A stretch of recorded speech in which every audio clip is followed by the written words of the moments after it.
everybody, and welcome to Q&A with Tom Vasel on the Dice Tower. This is something that we haven't done for months. That's because we've been doing daily chats at night, and they kind of take the place of that. But this is back. I do this on a pretty much weekly basis on Mondays. I was doing it at 10 o'clock, but that's now where our What's Happening show goes. So we'll be somewhere around now. Won't always be on Mondays, but will often be on Mondays. One of the cool things about the Dice Tower and what's going on in the world right now is our schedules are much more secure. We're not like, well, this week's a convention week. Well, no. This week's the same as last week and the same as next week. But we always have new content. So this is a Q&A. If you have questions, this is where you can ask them, and I will answer some of them. So go ahead and ask. You can start asking now, and I'll put a few questions up and answer them as best I can. With that being said, this week we reorganized the Dice Tower library. It's been something I've been meaning to do. I actually slowed it down. We were going to do it much sooner before Dice Tower East, which didn't happen. But now I have it pretty much where all the games are, where I want them to be. Obviously, things will change as time goes by. We have our first three shelves are all square box Euros or Euro-ish games. Then we got, or that might be the first four shelves. Then shelf 5, 6, and 7 are our Mayor Trash style games. And then it just goes to changes. We got some heavy Euro games, a war game shelf. We have abstract strategy section. We have escape room area, party game area. I have a new area that I made the IP area, or the Prospero Hall style games, where we have Jaws and Horrified and the Back to the Future games right next to each other, things like that. So it's not perfect, there's still a lot of work that needs to be done in the library. I'm also making other changes in the library. We're pulling most expansions out of games because most people don't go to a con wanting to play an expansion for a game. They're there to play the base game, and expansions in the box mess them up. That being said, there's some expansions people really love, and they'll be there. And then we have some one with everything type games. So I'm working on that. Alrighty. Let's go through here. Have I played Undaunted North Africa yet? No. Since FFG teased the Descent big box, what would you like to see carried over or dropped from Descent first edition or second edition? Do you think Act 1 means legacy or campaign? I don't think it's legacy because Fantasy Flight hasn't done legacy before. Yes, it definitely is campaign. Descent has been campaign since they added it as an expansion for the first one, and the second one was all about campaign. I'm okay with campaigns in games where it makes sense. I would like to see some app integration like they've done with Journeys of Middle-earth. I would love to see that just in combat. I'm worried a little bit that they're going to take the Overseer out. They already messed with that a bit they made an app for Descent 2nd edition, and I'm worried that Descent is just going to be a cooperative game, and I really like playing the big bad. I mean, I'll survive not playing the big bad and all, but that is what it is. I'd like to see them bring back most of the monsters. What I would not like to see, and I know this sounds bad coming from someone who in the other room has every single thing for Descent 2nd edition. I have it all. But I don't know that I want to see upgrade packs for all this old stuff. At some point, I think it's okay if they go back and maybe upgrade packs for Descent 2nd edition stuff, but for the first edition stuff, I don't know. I would like to see better models. Fantasy Flight has always made good models, but their models have been way surpassed by Command models and by Awakened Realms, and other companies are just making better miniatures than them. That's what I would like to see. So we'll have to wait and see what happens. What's my process for adding a contributor? I need to remake the Dice Tower FAQ and put this in there. Basically, you send me an audition video, and then I choose to accept it or not. Depends what you want to do. I'm looking for things that are different. I'm looking for people who are different. I'm looking for essentially something that sounds different and at the same time is also really interesting. And that sounds bad, but not everyone is cut out to do the segments. I feel like Board Game Breakfast, where it's at now, compared to where Board Game Breakfast starts, I think you can see a vast improvement. We have some amazing people doing amazing segments. So if you want to add a new segment, you got to bring it. It's got to be there along with those. Tom, I've been playing Pathfinder Adventure Game Mummy's Mask recently. Have you played any of them? I have not played any Pathfinder other than the first version and then 1 or 2 expansions or so into it. That's basically it. Pathfinder's fine. The card game's fine. It wasn't as exciting for me as many other similar games, so I just haven't played much more of it. We'll start teaching junior high class in church soon. Any advice? Love them. Any updates in the cruise 2021? Nope. As we have updates, we'll announce them. Do you believe digital components in tabletop gaming will subsequently decrease traditional tabletop components in the future? No. Have you announced the recent contest winners of Control Third and others? I don't know if we always announce them, but we definitely always let you know if you've won. Have you had any thoughts on starting a Dice Tower Discord server? Maybe. I just don't know how many things we can start here at the Dice Tower and then maintain them power-wise. I only have so many people. We can only watch so many things.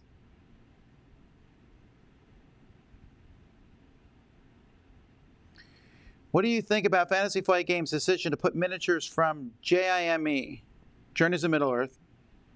JIME, that's a weird acronym. And now the expansion into a separate figure pack that you have to purchase. Shouldn't they come with the base game? I apologize, I don't know what we're talking about. It would have made the base game more expensive, I guess.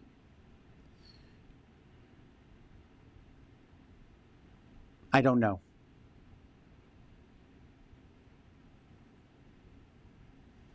Are you still able to fit all your King of Tokyo New York stuff in one box? Sort of.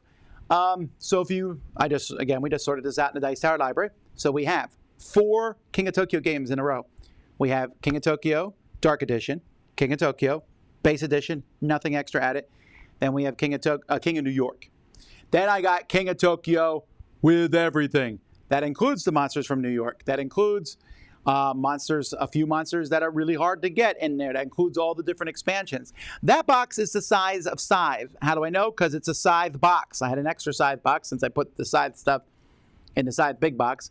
So we had a Scythe box, and I just put King of Tokyo graphics around the outside of it. Should King of Tokyo come out with a big box? Oh my word, yes. Have I let Yellow know of my opinion on this?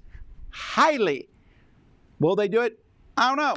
I mean, I'm still surprised they have not yet made miniatures for King of Tokyo, which seems like a slam dunk. There's a lot of things that I'm surprised that King of Tokyo that they don't push more, but who knows? Where do you draw the line in regards to king making? I draw the line in king making arbitrarily. Now, I've been forced occasionally to do an arbitrary king making. I don't like when a game puts me in that position. But if I'm in a position to king make, and if you don't know what we're talking about, king making is essentially, it's maybe down to the final turn of the game, and I make a move that decides who the winner is, and it's not me. So what I will do is, if it's a game to score points, I will pick the thing that helps me score the most points. So if it helps me score the most points, and if that gives John the game over Judy, well, that's the way it is. It helped me. I wasn't trying to make John win and make Judy lose. I was trying to help myself. If it doesn't matter at all and it's the same points, I might be like, well, John, you were a jerk to me over the game. Judy, you weren't. So, John, I'm going to let Judy win. Maybe. I'm not super comfortable with that, but it can happen. And the worst part would be like, well, Judy, 3 games ago, you backstabbed me, and I remember that. But I would never throw the game for somebody on purpose. Like, I wouldn't be like, well, this is not my optimal move. I'm going to make it just to stop John from winning. No. I'll make the most optimal move for me if possible. If there's multiple optimal moves, and keep in mind, an optimal move might be to bring the leader down in points and bring myself up more, which might make the leader lose and someone else win, but that still might be the optimal move. Will we remake the top 10 games that we're working on in the classroom? That is definitely coming up in the future.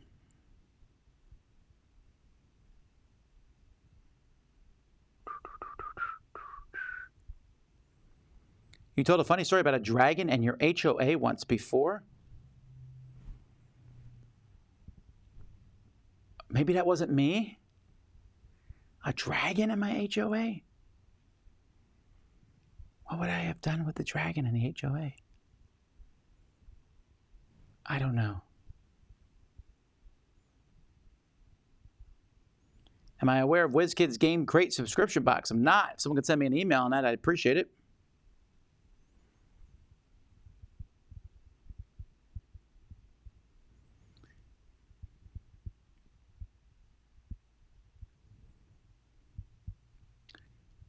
What's the best Tetris tile laying game out there right now? I'm going to do a top 10 list on that. That actually may be one I do quite soon, actually. I call it polyomino game, or polynomial game, if you go by some of my videos. Are you planning on maybe having the fans pick topics for future top 10s? Nope. I know that sounds bad, but I don't let fans pick a lot of things for our show. Sometimes I'll allow fans pick stuff, but fans will do stuff sometimes that we've already done before, or they'll do something that's just hard to do. If you ever see a top 10 list and it's just me, that's because I don't think I can find two people who will have games that are that different than my own personal top 10 list. But I don't mind suggestions. I'll take suggestions. I want them to be as interesting as possible.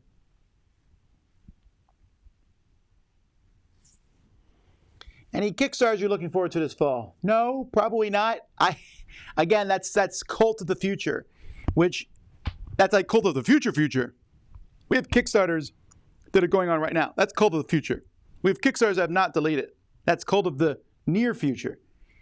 We have stuff that just showed up today in my box. That's Cult of the Present. And then we have stuff I haven't got around to playing yet. That's Cult of the Past. Man, I'm past, present, and we do near future for crowd surfing. That far future stuff, come on now. It's weird to me. People keep going on. I'm like, what Kickstarters are you looking forward to in 2022? Oh, like, oh my word. What's wrong? I was looking at my Kickstarters that I backed under my alternate secret name and for the Dice Tower, and I think I'm like 80 Kickstarters out or something. Yeah, I'm excited about many of those. What have you been reading or watching lately? Well, I just finished a series. No, not. Shut up. Not Siri. I just finished a book. I didn't read a series. I just read the first book of Starship Mage, which was okay. I also read The Uncompromising Honor, which was the last book in the Honor Harrington series, which apparently ties that up, which I was okay with. I thought it was fine. It wasn't as great as some of the books in that series, but it was fine. Starship Mage was good, but not great, so I don't know if I'll continue that series. And now I'm back reading Wild Cards again through. That's an anthology headed by George R.R. Martin about superheroes. So I don't know if I'm going to read the whole thing through again. I'm just reading a couple of them, and then I might jump to something else. I haven't decided yet. What have I been watching? Well, I watched Umbrella Academy Season 2. And, yesterday I was like kind of just jumping around a little bit. Haven't watched anything. I keep going downstairs. My kids are like binging Steven Universe. And I'm like, stupid Steven Universe. And then I sit there and watch it and end up watching 2 or 3 episodes. The problem is I keep feeling like I'm missing a lot of the mythology because I'm like, wait, what's going on now? The kids always explain it to me. Have you played the photosynthesis expansion? Yes. Do you like Marvel Villainous more than Disney Villainous? Where is Marvel Villainous? There it is. You'll find out in my review. What platform do you play the Slay the Spire on? I play it on my iPad. I suppose I could play it on the Switch, but the iPad is more portable and it's always with me. The Switch is not always with me. My iPad is, I shouldn't say always, but my iPad is almost always with me. And I like playing the iPad at night. So, also it works really well for the controls. I guess I could switch back to the Switch, I suppose, but I don't know. Review for the Seven Wonders New Edition coming when? Z's doing a comparison this week.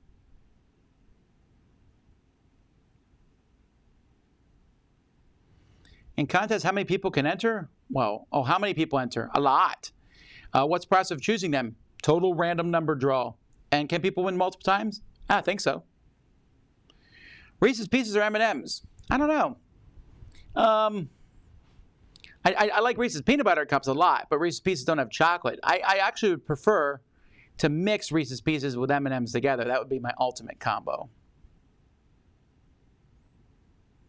Do you think we'll get a Marvel Funkoverse set? I don't know. They haven't announced it yet. That'd be neat, though. It'd be super fun to play the Marvel against DC.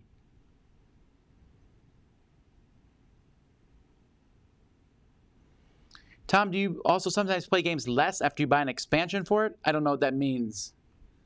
Wouldn't buy an expansion make you play it more? What's my favorite Funkoverse set? I think I'm going to hold off on this one because I'm thinking I might do my top 10 Funkoverse characters. But I'm going to wait a little bit longer. The Nightmare Before Christmas Funkoverse set's coming out soon, and I'm sure some more stuff. So I think I'm going to wait till the next series comes out, then I'll do my top 10. I know who my number one is right now. I know who my number one is both mechanical-wise and my number one theme-wise. Although I don't know if my number one theme-wise is as strong mechanically. We'll see.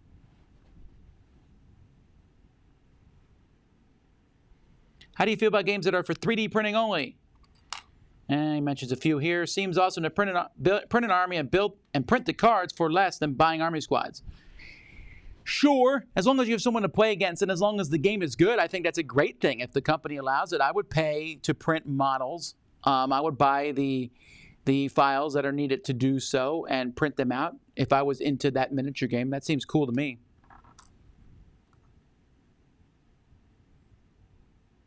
Have I commented on the winners of the Spiel des Jahres? I have, in one of our board game breakfasts. Every Thursday we do the news. It would be in one of those. With the Jungle Cruise game, which isn't good, and the new Haunted Mansion game announced by Funko, do you hope any other Disney ride will be made into a game? No. I don't care if they make Disney rides into games. I don't know why that's... I guess that makes sense for Disney. It's fine, I suppose. You know, what are we going to have? Tower of Terror. It's a Small World after all, which is a game that you do the same thing 50 times in a row. Do you like bugs? Immensely, I love bugs from a distance.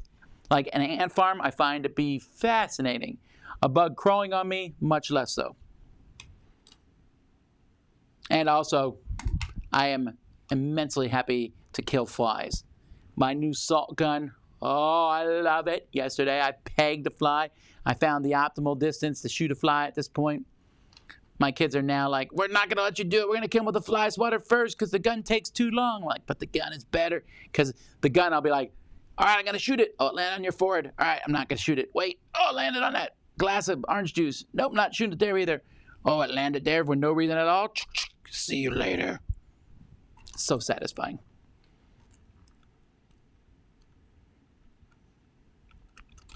People are shopping online. Have I made any interesting, cool, non-gaming purchases while home-based? New ties, hats, etc. Oh, I just talked about it. The salt gun. So fun. I love my salt gun. Have you tried the new Smartphone Inc. 2-player board? You mean the one I just reviewed on Saturday?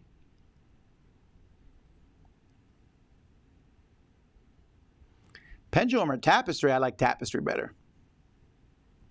And I know this because I played them back-to-back on weekends. What are my top 3 games at Batman? And then I did my top 10 DC Universe games, so you can just go there because there's definitely Batman games in there.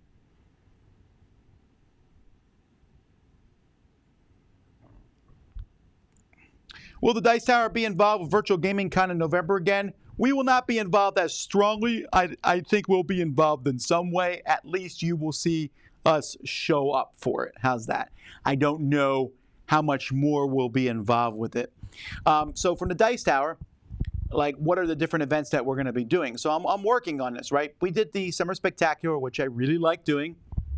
I feel, and obviously people can disagree with me or not, I feel like it went really well. I thought it was really well done, put together. It was a lot of work. There were a few mistakes and problems that went through, but for the most part, it seemed to run very smoothly.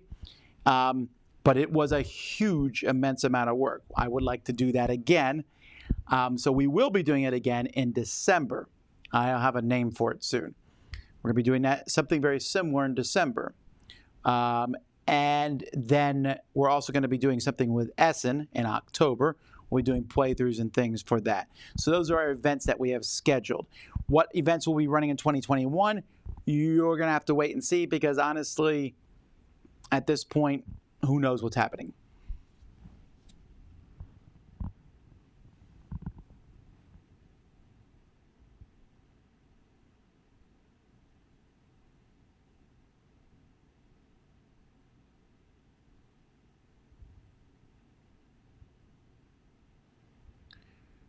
Would you rather have a great game with bad components or a good game with great components? A good game with great components. Bad components really pull me out of the game. Although that's easy to say. I know people always get all upset about these sort of things. It depends what you consider to be bad components and great components. You know what I mean? Every game is different in that regard. There's a Call to Adventure expansion based on a book, King Killer or something. Actually, it's called Name of the Wind. And I can see it right over there. Why? Because when I'm done recording this video, I'm going to review it, and it will be coming out later this week. So keep an eye out for that.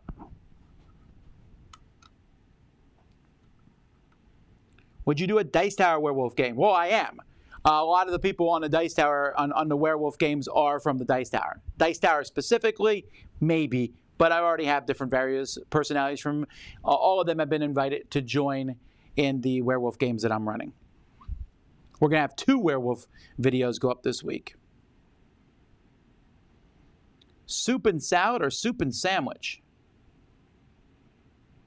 Oh, soup and sandwich, I think. I don't know. It depends what I'm trying to do. I like salads a lot. But soup and sandwich just go so well together, especially grilled cheese and tomato.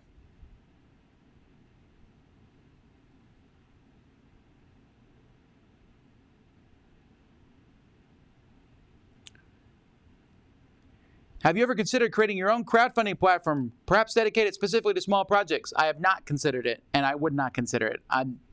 That's like a whole new business enterprise I don't want to be involved with. By the way, if you are recommending a book to me, your best bet is to email me about the book. If you mention it here, I'll forget it. If you email me, and specifically if you email me the Amazon link to it, to the Kindle edition, that's even best. Your chance of me reading the book is much higher then.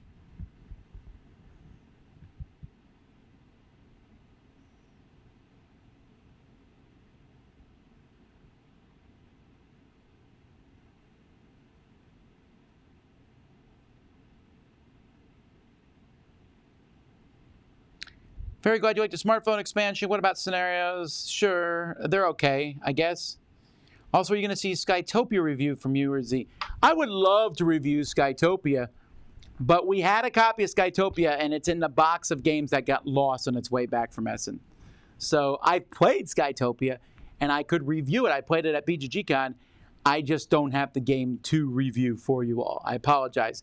I should probably hunt down a copy of it at some point.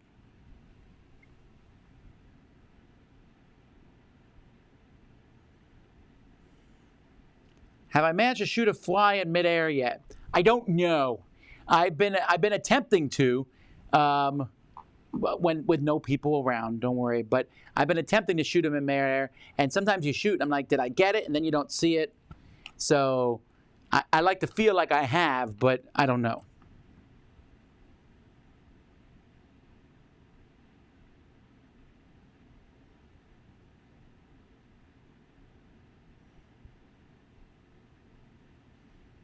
You never hit anything with my assault gun yet. Oh, that's sad.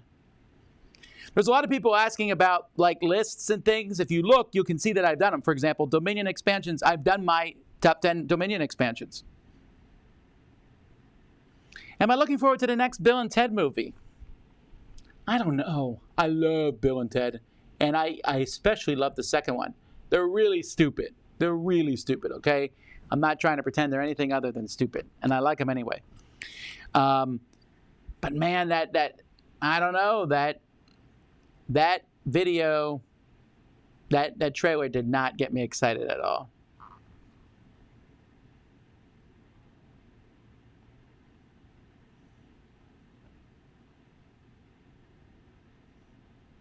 Do I have a favorite band or musician? I think my favorite band is Postmodern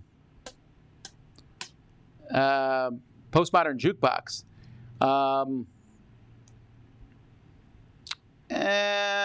What am I listening to right now? I listen to all sorts of things. I'm constantly adding music to my Spotify playlist. I just have a very eclectic playlist called Vasel's Fun Music or Dice Tower Fun Music. I forget what it's called. But I don't know that anyone else in the world would like that music. I just like cheerful music for the most part. I've been actually going through Umbrella Academy Season 2, the songs that are on that soundtrack, because some of them I liked and I added.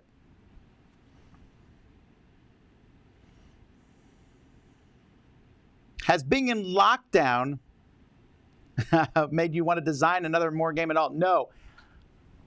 Almost. I have an idea entered my head for a board game. So I have an idea for one, and I found someone I want to work on it with, and I've told them the idea, and it may come to fruition, but it also may not.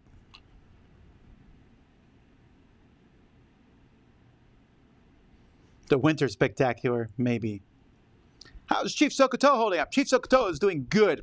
Last I heard from him, he's in the middle of the Munchkin is, it's spelled differently than the Steve Jackson game, but the Munchkin dilemma.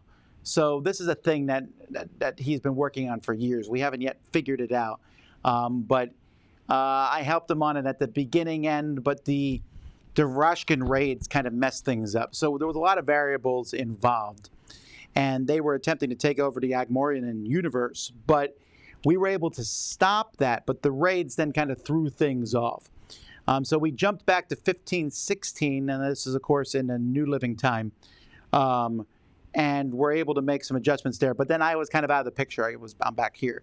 So Chief Sokoto was doing that. However, he recently told me that he's been working on this crisis pretty strongly, and that they made a lot of effort towards it. And I think that's kind of what they've been focusing on. Sometimes people have asked me why Chief Sokoto doesn't solve a lot of the problems we have in the world today, and it's because they're just so minor compared to many of the problems that have come across the worlds and multiverses and universes and such. So I'm just glad he's out there stopping what needs to be done. And if he can solve this Munchkin dilemma, which I understand he's pretty close to, him and Pitha probably will take a vacation, I would assume, in the Urskambanin Islands. Would I like to see a bug version of Wingspan? Yeah, someone mentioned online that they would like to see a dinosaur version of Wingspan. I thought, well, I'd love that too. Acquire has bad components, but good. No! The Acquire from Hasbro has great components. I really like that Acquire.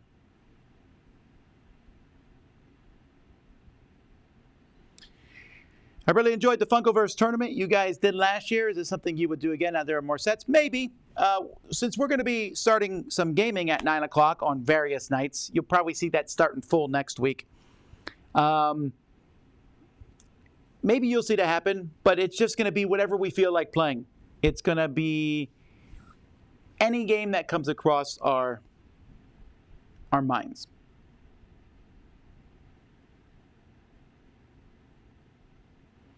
There's a new Call to Adventure based on Brandon Sanderson's fantasy books called Stormlight Archive. Oh, that I know. Yeah. But that's different than Killing the King. The Kingslayer Chronicles is the one I mentioned. The one from Brandon Sanderson from the Stormlight Archive, I know they released a few games of it at Gen Con, and I guess it will be out fully soon. Did I watch it with my kids? I didn't. I watched it with my older kids. I have a 16 and an 18-year-old. So I watched it with. I would not watch it with the younger ones. When you review, how much planning goes into what you say, or is it mostly off the cuff? Well, it's hard to explain, but what I do is I think quite a bit about what I'm going to say. When I do a review, I'm thinking about what I'm going to say in the review from the moment I take the lid off the game. I really do. The whole time I'm playing a game, I think about what I'm going to say in a review. When I'm setting up the game, I always do the rules overview first. That's always the first thing I record for any game. I always I record the rules, the components, the judgment, and then the intro and the outro. And when I record the rules, I always reread the rule book before I do so to make sure I'm not getting it wrong. And you've seen I've gotten it wrong even doing that. And occasionally I've been like, oh, we need to play this some more. I got some stuff wrong. That's happened before. And then I sit there and I think, okay, what am I going to say? What am I going to say? What am I going to say? What am I going to say? And then I say it. I don't write notes down or anything. I just put it all in my head. But I think about it before I say it. Have I ever played Werewolf with Craig Gallant of the D6 generation? I have not. I'm sure he'd be fun to play with. What's my favorite werewolf character? My favorite werewolf character is the Sasquatch.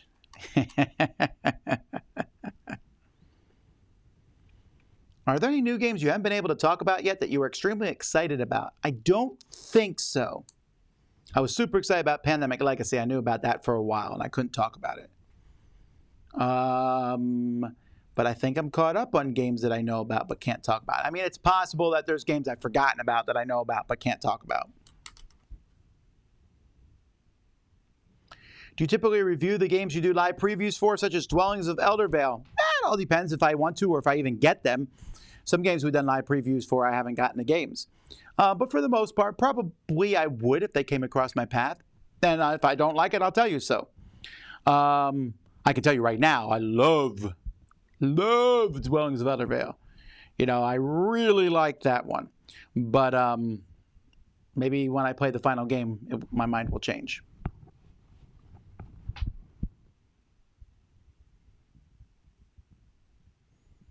Anything in mind for the next live shows? Well, in case I wasn't clear earlier, at 9 p.m. on some nights, it's not going to be every night like the chats were. At 9 p.m., we're going to have, I'm going to try to do one once a week, maybe once every other week. And then the other folks from the Dice Tower will do them too, where we'll be playing games live at some point at 9 at night. There's some game. It might be a solo game. It might be a game with someone else. It might be Tabletop Simulator or something like that. But we're going to do that. That way you can come in and just hang out and chat while we play through these games. But the series is going to be called No Strings Attached, because what it's going to be is we do live playthroughs of companies that paid us to do it here on the show. This is going to be no paid, nothing, no pressure. If you're a company, don't even ask me to put your game on this 9 o'clock show. I won't do it then. We're just going to pick games, new games, old games, games that we just feel like playing for fun.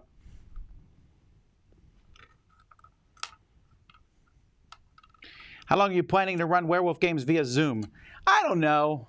I mean, once the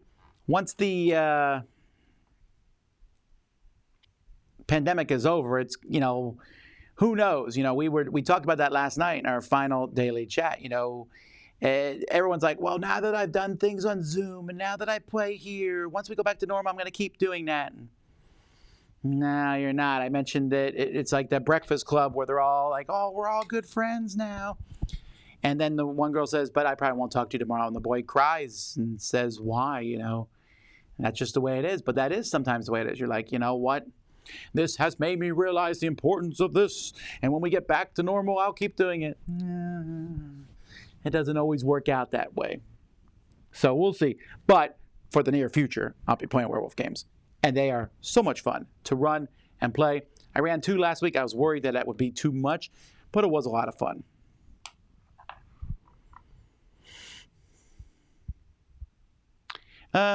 Completely agree with you. Michael says he agrees with me about the Umbrella Academy, but he asks, would I recommend reading the comic now or perhaps when the series is over? Now, I've only read the first 2 graphic novels of it, but just be warned, it is tremendously different, especially this season.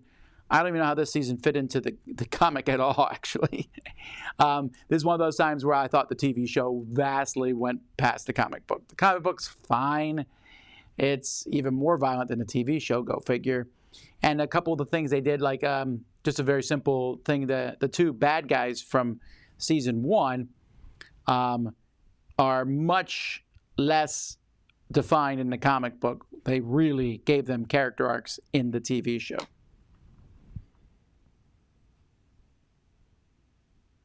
Death is the best in Bill and Ted. I agree. Have you made your assault gun semi-automatic yet by jamming the safety off? No, and I wouldn't do that. Why? Because I have kids. And I'm pretty sure my 6-year-old son could not shoot it at this point, I think. Because I don't think he would know how to turn the safety off. And while it's an assault gun, and I'm pretty sure that you couldn't do a lot of damage. It says don't shoot people in the eyes, obviously. I don't want to take those chances, right? So I try not to have anything overly dangerous in my house anyway. And so I wouldn't do it for that reason. What's my favorite fruit to eat raw? Most fruit's better raw, isn't it? I mean, I guess if you're assuming it not in a pie. Raspberries, I really like raspberries. Although I like blackberries too. I wish there was like a half fruit that had the taste of the raspberry, but the texture of a blackberry. Oh. Although a good cherry is really good too. Cherries stain my fingers though. If there was Nando's in the U.S., would it be a restaurant I'd go to? Yes, I love Nando's.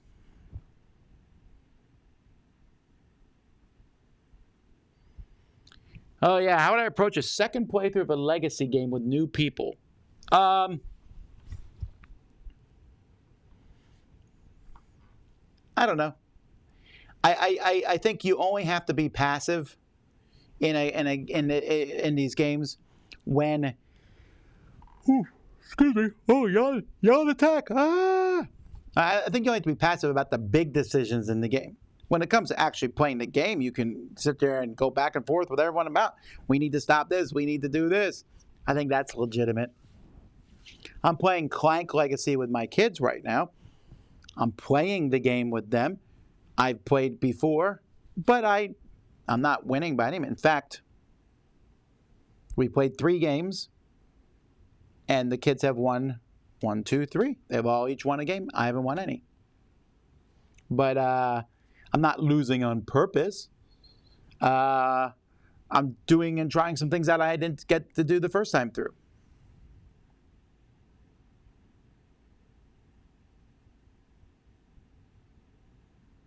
Have you ever deliberately lost a game just to end a gaming streak so your partner will continue playing games with you? I don't know what that means. I don't know what it means to have a winning streak.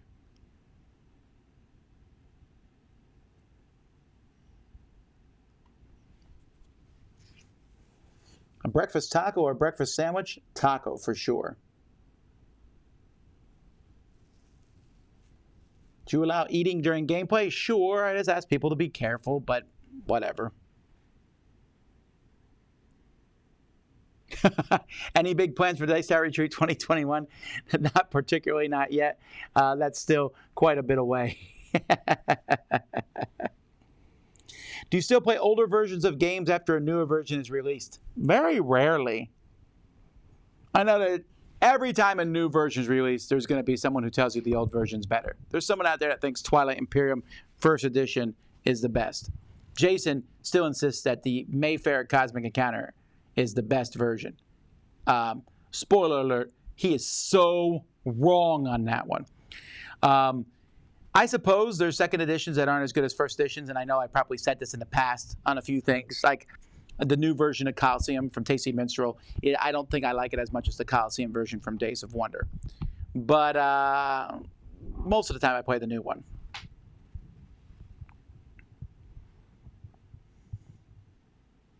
What's my favorite duo of designers? That sounds like a top 10 list idea. Do you have any clue about the release date for Pandemic Legacy Season 0? I want to say it's October. I might be wrong there. What time do you have to get up in the morning to go film? I get up at 6. I wake up at 6. I try to shower and stuff, and I pack a few things the night before. I wake up at 6. We take the dog for a drag. I know it sounds like I should say we take the dog for a walk, but my dog does not like to walk, and it's driving me nuts. You think dogs want to walk? I have a black German Shepherd, and she's a puppy. She's almost 6 months old now. She does not want to walk. But she'll walk halfway. Like, we walk around in a circle. Halfway through the circle, she's like, good, because she's on her way home. I don't know how she knows. She knows. And then she's happy.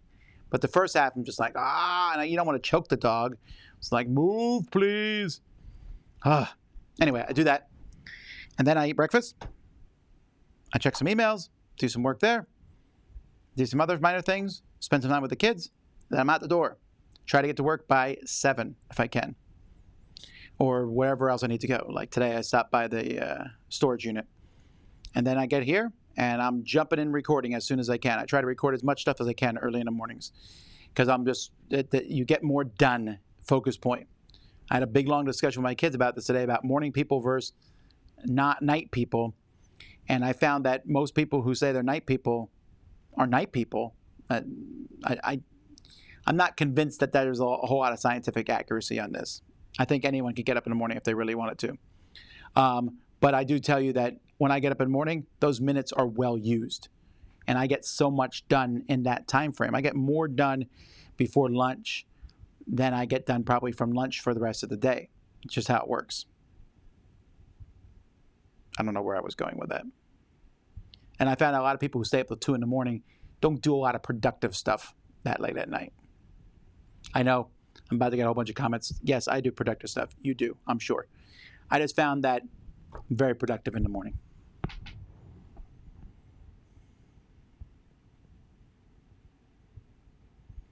Years ago, you raved about Rob the Dice game. Pretty sure I said I liked it. I don't know if I raved about it. We still love it. Then they like it, says Flux Capacitor. You never mentioned again. Did you get rid of it? I don't know if it's in Dice Tower Library or not. It might be, but probably not.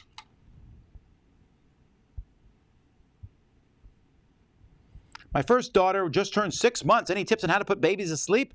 Let them listen to Rodney Smith teach a game. If you're watching, Rodney, that was a joke. No. For me, all our kids slept through the night by 2 months old. And I don't know if it works for everybody. I have not written a book on childcare, and I won't write a book on childcare. But I will say that we followed the same plan with all of them, and it worked, where we fed them on schedule. 2 hours, every 2 hours, every 3 hours, every 4 hours. As you get older, it's fewer. But at night, we fed them, and then we put them in bed, and we didn't feed them until they cried. When they cried, they got fed, and that was it. We didn't go in there. If they cried, you go in and check if everything's fine, and then you just put them back in, let them cry. Once they're fed and changed and all that jazz, then you let them cry. And a couple of them were sleeping through the night by 2 weeks. And the latest one, which might have been Jimmy, was 2 months. They all sleep through the night. Even now, they sleep through the night very easily. But that is what we did. I'm not saying that's a blueprint for everybody, but it did work for 7. What does your family think of what you do? Does your father ever say, when you're going to quit this silly board game stuff? That is a weird thing, right? My dad was just visiting, and I was talking about some stuff, and my dad said, I still don't get this. I don't even really try to explain it anymore. He said he doesn't know how to explain it to his friends. I'm like, I said, I always tell people, like, hey, movie reviewers, that's what I do, but it's with board games. Companies send me board games, and then I tell people if I think they're good or not. Most people understand that. Then most people are like, must be nice to play board games all day. And we're like, yeah, that's exactly what we do. If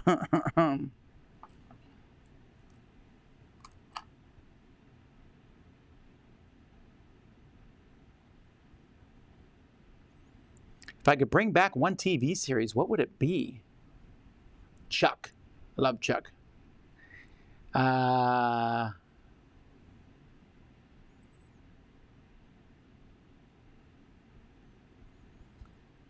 If you get Pandemic Season 1, should you get 2 or 0? I would get 1, then 0, then 2.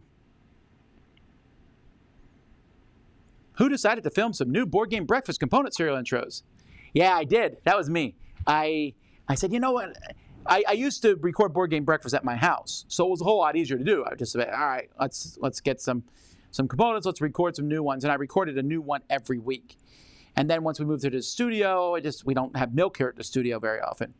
But I was like, you know what? Let's do it. So we got some milk, gave it to our cats that live here. But I recorded, I think, 11 new ones. And then I'll record some more as time goes by. But 11 new ones will hold me up for a while. But I just thought that would be fun and something interesting and new to do. Will you do a live playthrough and maybe tournament for all the expansions of Marvel United? I don't know. That's not coming out till next year. Are you releasing the Pandemic Season 0 as a series of videos we will be able to watch? Nope. There's a couple reasons for that. The reactions to our Pandemic Season 1 and 2 were so negative. Not that they were so negative. We got a lot of positive. Don't get me wrong. But I got so much negative. You didn't play this rule right. We can't believe you missed this rule. It's easy to miss a rule in a legacy game. You did this stupid thing here. You shouldn't have done this. Like, we made a major mistake in Season 2, strategy-wise, that we didn't know. It was a legitimate thing that we skipped. We did something else. And people are like, how y'all morons. There's only so much of that you can take. Now, we do lots of playthroughs here, but I play through games. A lot of games I play through, people don't know. But I'll tell you, it's immensely frustrating when you play a game and people talk about how stupid you are. Someone just wrote a very nice comment on my Eon's End playthrough on the thing, talk about how much of a moron I was playing it. And there's only so much of that you want to go through after a while. Like, I get it. We're not smart at games.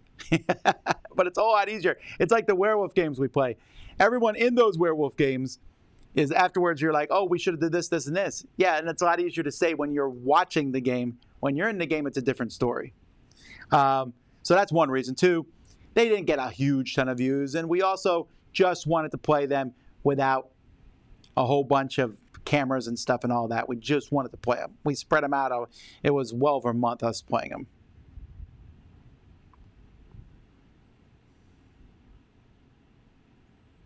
Why wasn't Z in the final group chat? He just missed it. That's all. No other reason. He just missed it. And then when he said when he tuned in and saw with the perfect grid, you'll see Z for sure. He was on this morning. You'll see Z more. In fact, me and Z and Mike are doing a top 10 list. It's coming Thursday.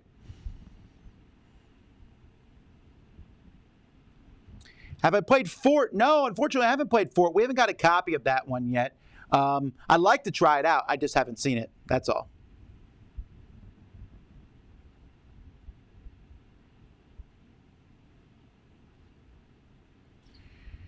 I'm just jumping through. Hi, I'm a new subscriber. Hello, Troy. Last Defense. I think we just got Last Defense today. So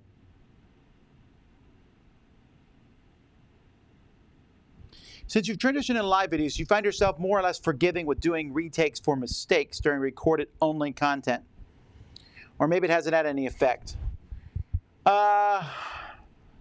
So you're saying when we do stuff live, we're going to make mistakes, right? And we go on. I don't mean to. You know, when you do a lot of stuff, sometimes there's a lot of mistakes. Sometimes there's a mistake that's made and you record. I record so much. Like, I'll come in here and record 10 reviews and there was a mic mistake, a mic problem. And then we notice that after we post them on the internet, like, oh, there's some sound effects here. Oh, great. Now it's going to sound like we didn't listen to anybody because it's in there for the next 9 videos. And I don't want to go back and re-record all those videos. So I guess no, though. I mean, it's not like doing stuff live. I'm like, you know what? Who cares? I actually do a lot of retakes nowadays. You just don't see them. I just did one this morning. I recorded the whole thing and I made a mistake, so I just re-recorded it. If I catch it right away.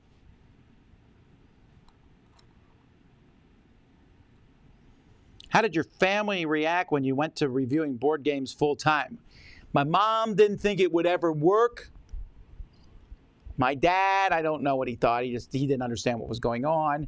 My brothers and sisters didn't really say much, but I don't really talk to my brothers and sisters a ton. You know, we talk a few times a year, but not a ton, and that just didn't come up that much, I guess. They know what I do now. I don't know. This didn't really come up.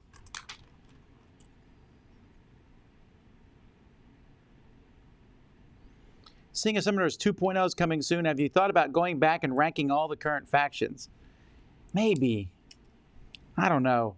I might get it out, though, and play it again. You might see it on one of those nightly 9 o'clock things. Do you go out of your way to purchase a game to play review, or do you do that only, or do you only do that with the games they send you? No, we buy some games for sure. If a company doesn't send me a game, but I think that game is one that people want to hear about, we'll go hunt it down and get it. I'll hunt down any game I can, but I don't go out of my way to do so. We'll take Fort, for example. We haven't got Fort yet. Well, you can't buy Fort online that I can see, so it's just not getting reviewed. If there was a way to get Fort, I might go hunt it down otherwise. If there is a game, I'm like, oh, we never got sent that game, but I see it here on Amazon or where, cool stuff or whatever. Okay, we'll grab it and review it.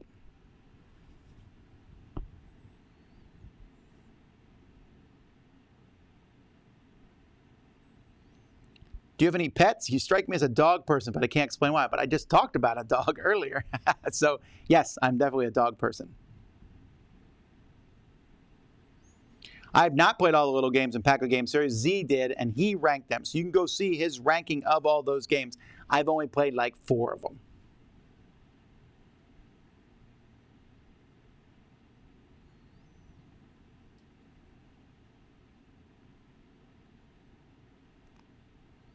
Tom, you should try black raspberries if you can find them. Best fruit ever. That does sound amazing, but I've never seen them.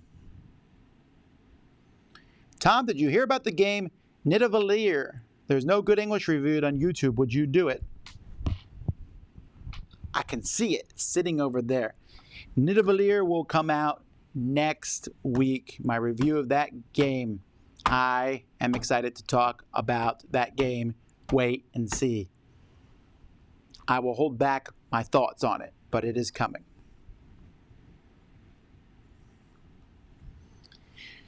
Has the pandemic provided more opportunities in general for you to play games with your kids? For sure. We talked about this a little bit last night, but I have played so many more games with my kids. We just had more time with each other. And so I played more games with them than ever before. We went through and played all the way through Rise of Queensdale Legacy. We played tons of other games. We're currently playing through Clank Legacy and Betrayal Legacy. We'll probably get Clank Legacy done first. Yeah, and then I'll just jump right in. Amanda Pena says, is there anything that you will miss about the social distancing time? That would be probably it, because that's just not going to stay the same. Kids are going to go back to doing their stuff. I'll go back to going to conventions and things, and those days will be gone. So that's good. We like that. Also, we're playing a lot more video games together, too. I'll come home from work, and I'll be like, all right, I'm in the mood for killing. We all kill together. The family that kills together thrills together. I don't know. I've just been enjoying that. We've been getting along really well as a family. And I'm really, really sad because Amy going to college is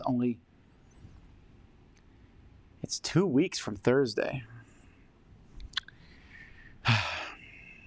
All right.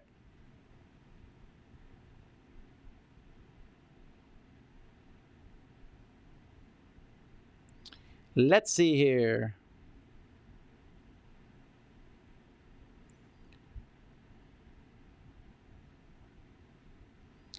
For cherries, I assume you mean Bing cherries. As you mentioned, stain fingers. If you tried Rainer, white flesh, no stain, taste better, sure. But they're also way, way more expensive. Also, I've never seen them here in Florida. Maybe they're here, but they're way more expensive. Have I ever done orienteering or geocaching, however you pronounce it? No.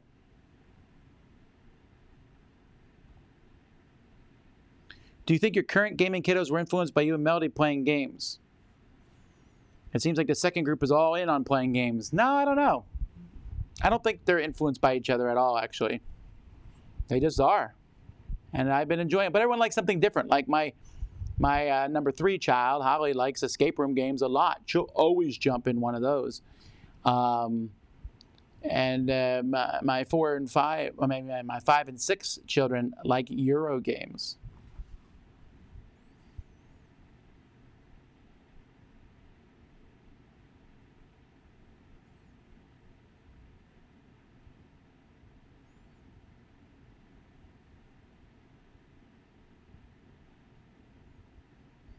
I love watching Look Back. If you're considered doing an extra long episode after a week you missed.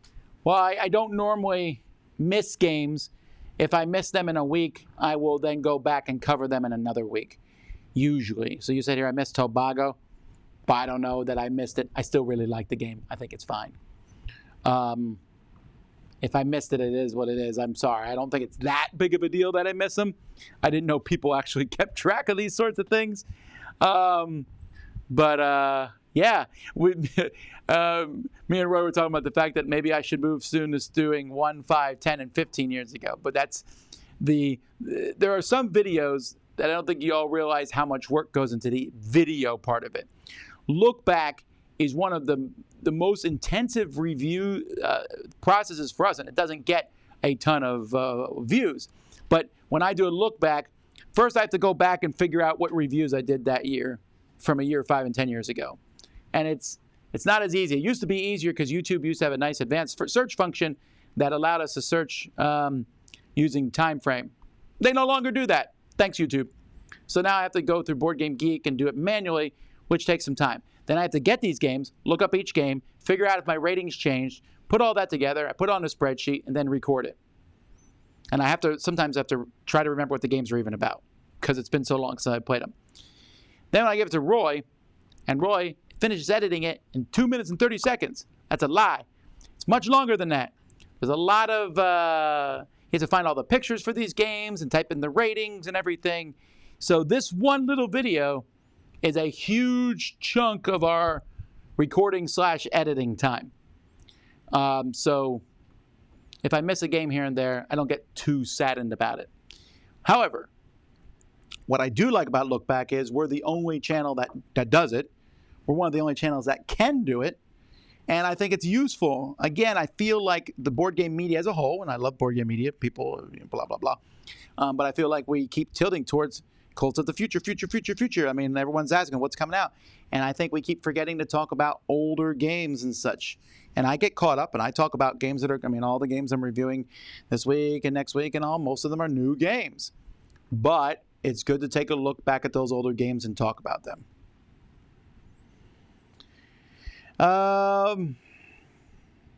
Once again, to be clear, I was kidding about Rodney Smith. Did I say I have cats living in the studio? No, cats don't live in the studio. Cats live outside the studio.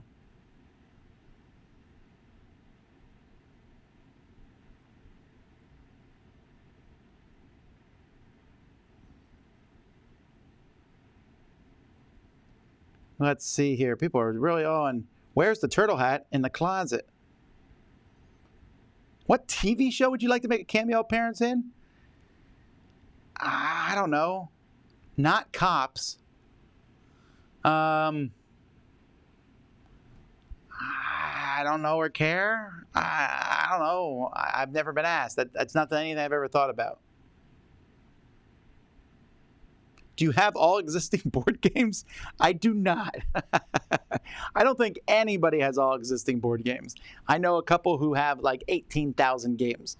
They own more games than anyone on Earth, I think. They insist that there's some count in Europe who has a library of games with sliding ladders and stuff. That is unknown at this point in time. And that's not every game that came out. You don't want to know every game that comes out. Board Game Geek has just shy of 19,000 games that are ranked. Just ranked. Doesn't include expansions. Doesn't include alternate covers. Doesn't include the different companies who made them. There's probably, I'd say a conservative estimate, there's over 100,000 games. No one owns them all. Dice Tower Library has 1,300, but they're good games. We just chucked another 30 from the library.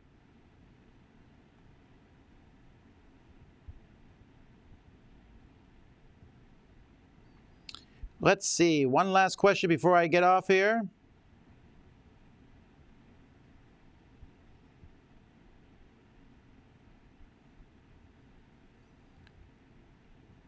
I'm not seeing anything. Tom, talk about butchering my language. Nidaveller. Oh, sure. I apologize. The game didn't come with a pronunciation guide in the box. I'll work harder on that next time. If you could talk to the companies to put it on there, I just mispronounced it. But if it makes you feel better, for all the people who are upset with me for mispronouncing other words, my last name has been mispronounced by, I would say, 50% of everyone I've ever talked to. They'll say Vasel, and I I've never once got upset about it. So maybe my lack of caring makes me think everyone else is the same. And so if so, I apologize. Me and Rodney Smythe, we both feel that way. Anyhow, thank you everybody for watching. I got to get back to working here with Mike Deliciou and Roy Conadou. Thank you. We'll see you all. Thanks for coming to our live question and answer. Until next time, I'm Tom Vasel, and you've been watching The Dice Tower.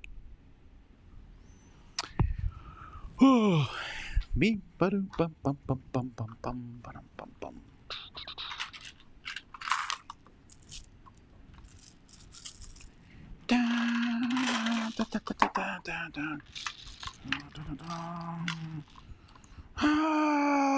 Alrighty, it's been a while, but we're finally having sports again. There's no fans in the stands, just some cardboard cutouts of dice, but we're back. And we're going to see who can win this. It's the clear white horde against the D20s and the rounded dice. Who is going to win? Dun, dun, dun, dun, dun. All right, ladies and gentlemen, place your bets. That's right. Betting is now legal. They made it legal. What do you think, Bob? I'm still not talking to you. Oh, Bob, I was just kidding when I said no one liked you. And here they go. And it's a 1-1. There's an immediate elimination from both teams. Well, that's a good way to start out for both teams. 6-3, and one of the round dice has won. 23, and that's a 20-sider taking out a 6-sided, and he brushed some dust off his pips while he did so. A 3-2, another round die has been defeated. That's the first win for the Horde. It's 5-2. That's another round dice that's been... Alrighty. Well, let's take a close look. Here we go. 5-5. Both are eliminated.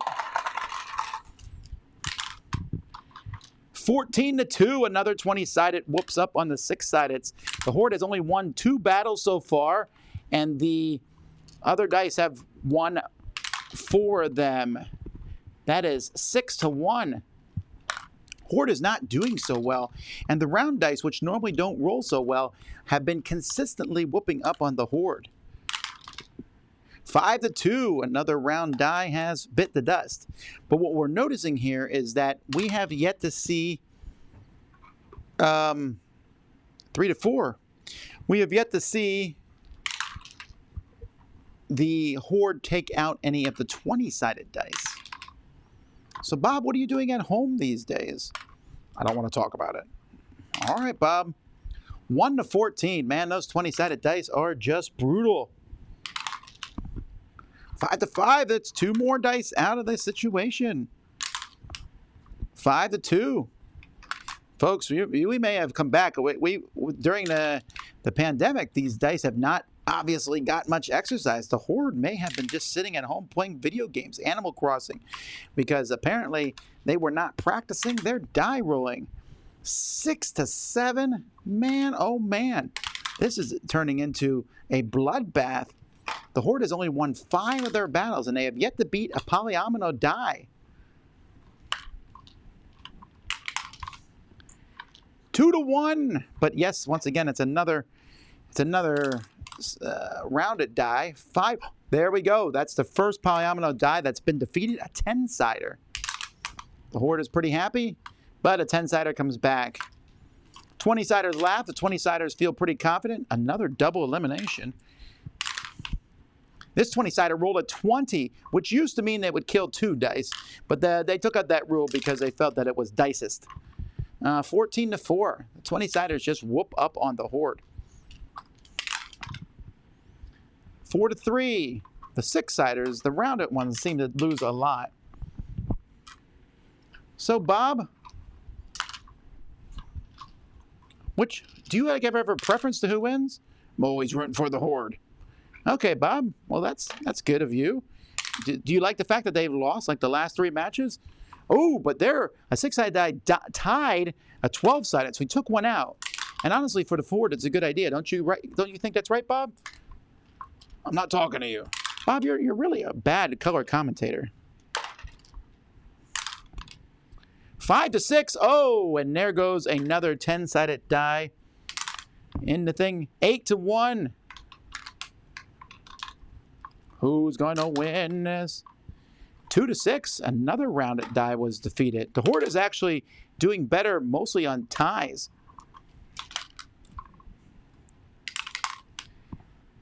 Ooh, 4 to 4. Another tie. Another 12-sided taken out by a tie.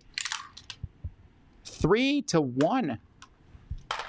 Well, the Horde is doing a little bit better now. They still haven't taken out. Oh, this is an amazing one here, folks. Look, the 6-sider rolled a 2 and the 12-sider rolled a 1. That should not happen. Folks, I'm not making this up. It just happened again. You're seeing math in action. Do you want to know what the odds are that are? We're not figuring that out. All righty. Bob, you figured it out. Not in my job description.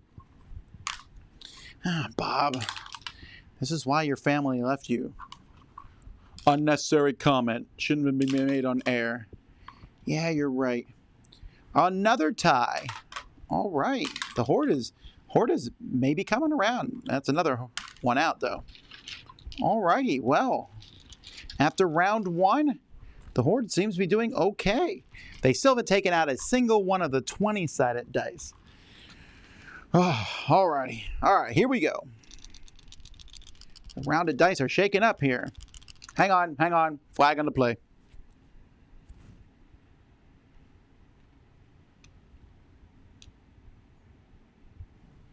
All right. What just happened? Well, there was some steroid testing, and they passed. They passed, but there was some questions there. Steroids? I said steroid. That's what dice take. Human beings take steroids. 6 to 3, another 12-sided. 20-sided comes in. 4. Oh, but the 6-sider rolled a 1. 20 die is a little shaken by that because that's the sort of thing that shouldn't happen very often.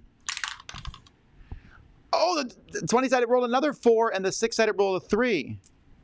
You know, for all the cockiness of 20-sided dice, and we know they're the cockiest dice around. Everyone knows that. It's kind of a thing. You know, ooh, a 5. Another 10-sider is out.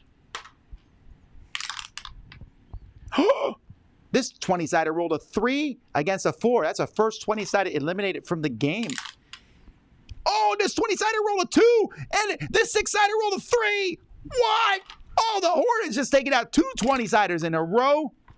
This 20-sider rolled a 13, though, so there's that. Wow, that was amazing. This 20-sider rolled a 1, and then also the 6 rolled a 1. They took each other out, but that's essentially a win for the... Oh, the Horde is doing so much better. What do you think, Bob? Woo. Oh, Bob.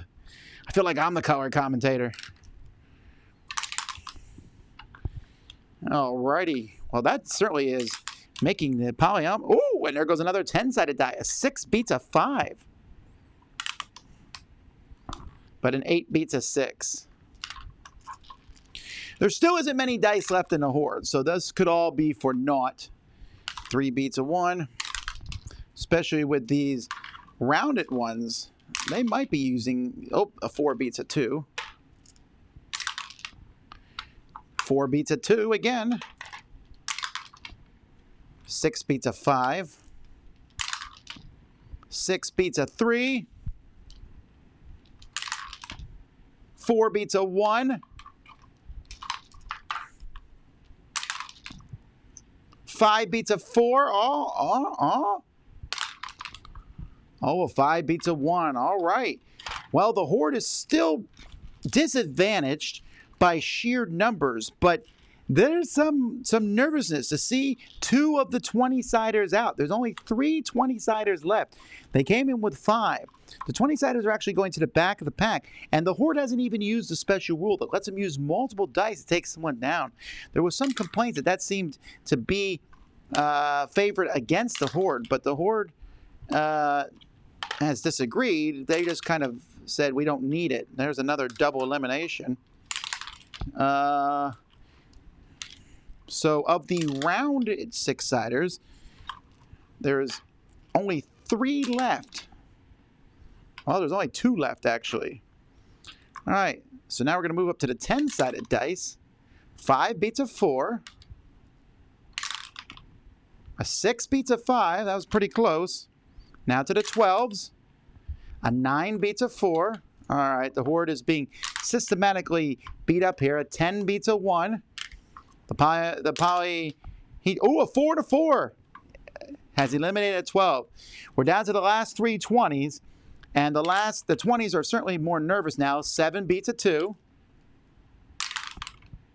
A 10 beats a 1. And a 6 beats a 1. Alrighty, so the horde is huddling and discussing if they want to use their special strategy. They're not going to yet. A 4 beats a 1. They've almost eliminated all the round dice, but not quite. Oh, they are. They're going to be rolling 2 dice against a 12-sided. This is crazy dangerous for them, because if they lose, the 12-sided die will eliminate 2 dice at one time. They rolled a 10, and the 12-sided rolled a 7. They rolled a 5. The 12-sided rolled a 1. They're only rolling 1 against the 10-sided, though. A 5 and a 5. Double elimination. A 5 and a 5. Another double elimination. Now the 20s. The horde is discussing what to do yet. They only have 5 dice up against 3. So they're going to roll a 1 and a 1 here. A 5 and a 9. So the 20-sided beats that. Now they're going to be rolling 2 against 20s.